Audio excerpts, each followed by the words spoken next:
నమస్తే, welcome to cube TV. నేను మీ anchor Charmi. ఈరోజు మనతో పాటు ప్రస్తుతం జ్యోతిష్య వాస్తు పండితులు, మహాగౌరి ఉపాసకులు తింటకుర్తి మురళీకృష్ణ గురూజీ గారు అయితే ఉన్నారు. గురుగారితో మాట్లాడదాం. నమస్కారం గురుగారు. నమస్తే. హరి ఓం శివం. గురుగారు, హోలీ అనగానే పిల్లల దగ్గర నుంచి పెద్దవాళ్ళకి చాలా ఇష్టమైన పండుగ అని చెప్పుకోవచ్చు.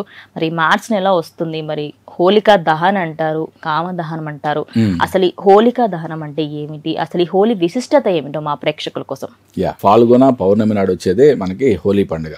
ఇది చాలా విశిష్టమైన పండుగ.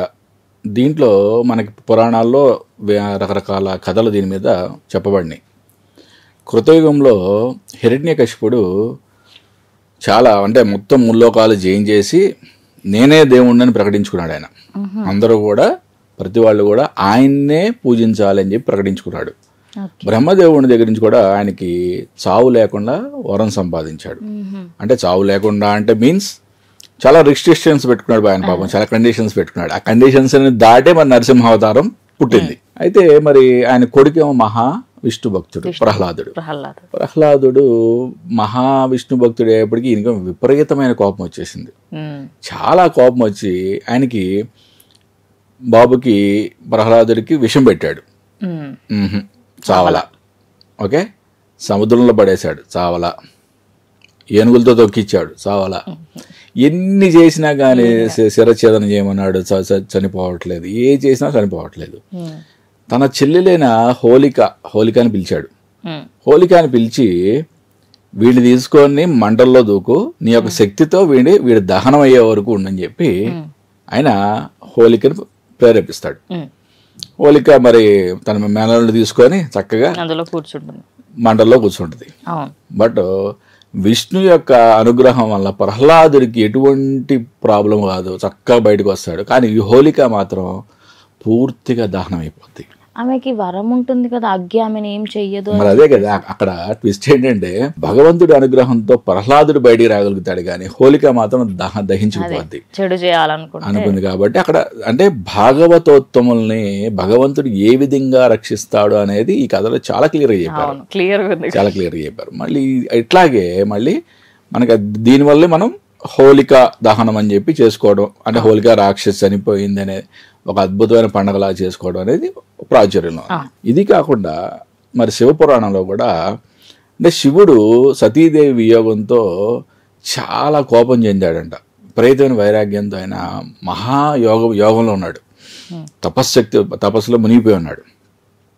మరి సతీదేవి పార్వతీదేవిగా పర్వతుడికి పుట్టింది. మళ్ళీ పుట్టినప్పుడు దేవతలందరూ పార్వతీదేవిని ఇచ్చి పెళ్లి చేయాలని చెప్పి శివుడికి మన్మధుడి దగ్గరికి వెళ్ళి, స్వామి నువ్వు వెళ్ళి మన్మథ బాణం అయ్యి వేస్తే ఆ స్వామి యొక్క తపోభంగం కలిగి పార్వతీదేవిని పెళ్లి చేసుకుంటాడని చెప్పి ప్రేరేపిస్తారు. మన్మధుడు వెళ్తాడు, బాణం వేస్తాడు. స్వామి తపోభంగం కలుగుద్ది, కానీ ఆయన కోపాగ్నిలో, ఆయన యొక్క త్రినేత్రాగ్నిలో మన్మధుడు దహనం అయిపోతాడు. మన్మధుడు దహనం అయిపోతే మళ్ళీ రతీదేవి వచ్చి బతిలాడుకొని శరీరం లేకుండా కూడా మన్మధుడు బతికేట్టుగా వరం తీసుకుంటాడు. బట్ ఇక్కడ దీని కూడా మనం కామదహనం అని చెప్పి మనం ఒక రిచువల్ లాగా చేసుకుంటాం. ఇక్కడ ప్రతి దాంట్లో మనం ఈ కామదహనం అనే దాన్ని చాలా మంది ఇంట్లో ఏదో ఒకటో రెండో వస్తువులు తీసుకొచ్చి పడేస్తుంటారు పాతవి. ఒకటి గుర్తుపెట్టుకోండి, కామదహనం అంటే మన కోరికల్ని త్వజించటం.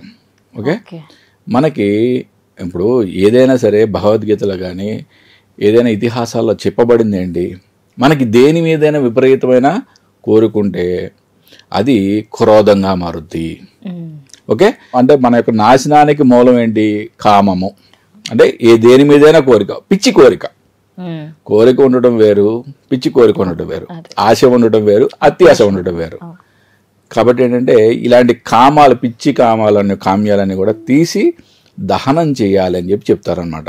కాబట్టి ఈ హోలికా దహనం, కామదహనం అనేది మనం ఈ రిచువల్ చేస్తాం. ఇంకొకటి ఇంపార్టెంట్గా ఏంటంటే ఇక్కడ సైంటిఫిక్గా వచ్చేప్పటికి ఫాల్గుణ మాసం నుంచి మనకి చైత్రమాసంలోకి మారేటప్పుడు కంప్లీట్గా చలికాలం నుంచి ఒక్కసారిగా ఎండాకాలంలోకి మారుతుంది. డిఫరెంట్ వైరసెస్ అన్ని కూడా ప్రబలే ఛాన్సెస్ ఉంటాయి. కాబట్టి ఏంటంటే ఇక్కడ ఏం చెప్పారంటే న్యాచురల్ పౌడర్స్, పసుపు, ఓకే, మారేడు రేకులు ఉంటాయి కదా, మారేడు బిళవదళాలతో చేసిన ఆకుపచ్చ వర్ణంతో కూడిన పొడి పౌడర్ లేదా దాంతో లిక్విడ్ తయారు చేయడం కానీ, అట్లా అన్నీ కూడా న్యాచురల్గా తయారు చేసుకొని ఓకే ఆ పౌడర్ కానీ ఆ యొక్క లేహ్యాలు కానీ మనం చల్లుకోవడం వలన మన యొక్క శరీరంలో ఇమ్యూనిటీ సిస్టమ్ పెంచుకోవాలి అని చెప్పారు. ఓకే, బట్ మనం ఏంటంటే అన్ని సింథటిక్ కలర్స్ అన్ని డిఫరెంట్ కలర్స్ వాడి మనం లేనిపోయిన రోగాలు తెచ్చుకుంటున్నాం. ఓకే, యాక్చువల్గా ఏంటంటే ఇప్పుడు కూడా సీజనల్గా వచ్చే కొన్ని డిసీజెస్ నుంచి మనకి ఋషుల మహానుభావులు ఇట్లాంటి రిచువల్స్ పెట్టి వాటి నుంచి మనకి రక్షణ కల్పించేటికి పెట్టారనమాట. బట్ మనం వాటి యొక్క అంతరార్థం తెలుసుకోకుండా మనం దాన్ని ఒక వేడుకలాగా చేసుకుంటున్నాం, కానీ అంతరార్థం తెలుసుకొని మనం దాన్ని ఫాలో అయితే కనుక మనకి ఏ సీజనల్లో మన వ్యాధులు మనల్ని ఏం చేయవు. నెక్స్ట్ ఇప్పుడు కామదహనంలో 2 కామ్యాలు అనవసరమైన వదిలేస్తూ ఉంటే ఏమవుతుంది, నీకు కామ్యరహితంగా అయ్యావనుకో అదే కదా మోక్షం. ఇప్పుడు కూడా మనిషి యొక్క లక్ష్యం ఏమవ్వాలి, మోక్షమే కావాలి. అంతేగాని ఈ పిచ్చి కామ్యాలు పెట్టుకుంటూ అధపాతాళం పడిపోకూడదు మనిషి.